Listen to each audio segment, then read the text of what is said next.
हे मंदोदरी, संसार बड़ा विचित्र है। यहां पुरुष और स्त्री दोनों की परीक्षा अलग अलग रूप में होती है।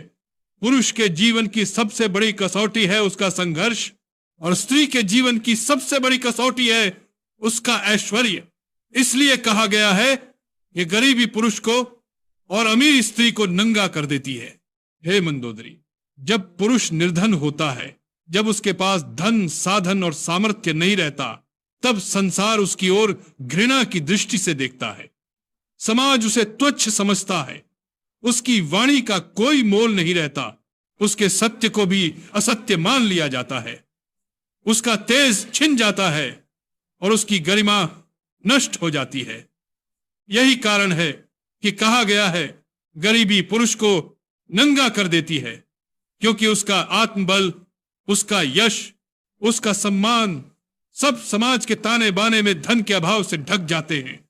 निर्धन पुरुष चाहे कितना भी धर्मात्मा क्यों ना हो, उसके सद्गुणों पर लोग पर्दा डाल देते हैं और केवल उसकी दरिद्रता को देखते हैं। यही दरिद्रता धीरे धीरे उसकी पुरुषार्थ शक्ति को भी क्षीण कर देती है। परंतु हे मंदोदरी, दूसरी ओर स्त्री की सबसे बड़ी शक्ति उसकी मर्यादा और लज्जा है। वही उसका आभूषण है, वही उसका अलंकार है। लेकिन जब उस स्त्री के जीवन में ऐश्वर्य और अमीरी प्रवेश करती है, और यदि वह उस ऐश्वर्य की चकाचौंध में बह जाती है, तो उसका लज्जा रूपी आभूषण छिन जाता है। अमीरी स्त्री को घमंड देती है और घमंड उसके शील को ढक लेता है। जैसे जैसे ऐश्वर्य बढ़ता है, वैसे वैसे उसकी विनम्रता घटती है। धीरे धीरे वह यह भूल जाती है कि उसकी वास्तविक शक्ति उसका सौंदर्य या धन नहीं, बल्कि उसकी मर्यादा है। यही कारण है कि कहा गया है, अमीरी स्त्री को नंगा कर देती है। हे मंदोदरी, धर्मशास्त्रों में कहा गया है कि पुरुष का धर्म है परिश्रम और संयम, और स्त्री का धर्म है मर्यादा और लज्जा। जब पुरुष निर्धन होता है, तब उसका धर्म डगमगा जाता है, क्योंकि उसे पेट भरने और परिवार चलाने के लिए कई बार ऐसे कार्य करने पड़ते हैं जो धर्म से भटकाते हैं। निर्धनता पुरुष को विवश कर देती है।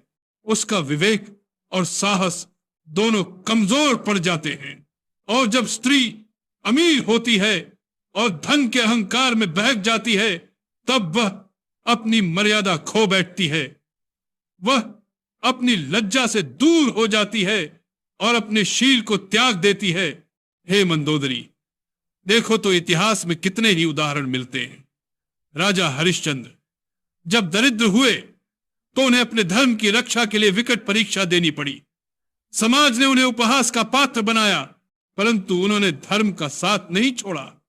यही धर्म की कसौटी है कि दरिद्र पुरुष भी यदि धर्म पर अडिग रहे, तो संसार के सामने वह पुनः पूज्य बनता है।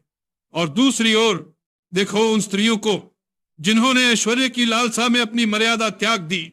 वे चाहे राजमहलों में क्यों न रहती हों, परंतु उनके नाम इतिहास में आदर से नहीं लिए जाते।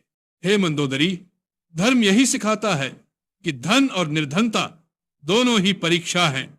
निर्धनता पुरुष के साहस और धैर्य की परीक्षा है, और अमीर स्त्री की लज्जा और मर्यादा की। पुरुष यदि दरिद्र होते हुए भी सत्य और धर्म पर अडिग रहे, तो वह सच्चा वीर है। स्त्री यदि अमीर होते हुए भी विनम्रता और लज्जा को धारण करे, तो वह सच्ची देवी है। इसलिए हे मंदोदरी, समझो कि संसार में न तो निर्धनता कलंक है और न ऐश्वर्य अभिशाप है। कलंक तब है जब निर्धन पुरुष अपने धर्म से गिर जाए, और अभिशाप तब है जब अमीर स्त्री अपनी मर्यादा त्याग दे। गरीबी और अमीरी केवल परिस्थितियां हैं, लेकिन इन परिस्थितियों में मनुष्य का आचरण ही उसके वास्तविक स्वरूप को उजागर करता है। हे मंदोदरी, पुरुष यदि दरिद्र होकर भी धर्म को थाम ले, तो वह साधु कहलाता है, और स्त्री यदि अमीर होकर भी लज्जा और मर्यादा में स्थित रहे, तो वह देवी कहलाती है। यही धर्म का सत्य है, और यही जीवन का उपदेश है कि मनुष्य अपनी परिस्थिति से नहीं, बल्कि अपने आचरण और धर्म से महान बनता है। यही कारण है कि कहा गया है, गरीबी पुरुष को और अमीरी स्त्री को नंगा कर देती है। परंतु यदि पुरुष धर्म से न हटे और स्त्री मर्यादा से न डिगे, तो न गरीबी उसका तेज छीन सकती है, न अमीरी उसकी लज्जा। यही मेरा उपदेश है और यही धर्म का मर्म है।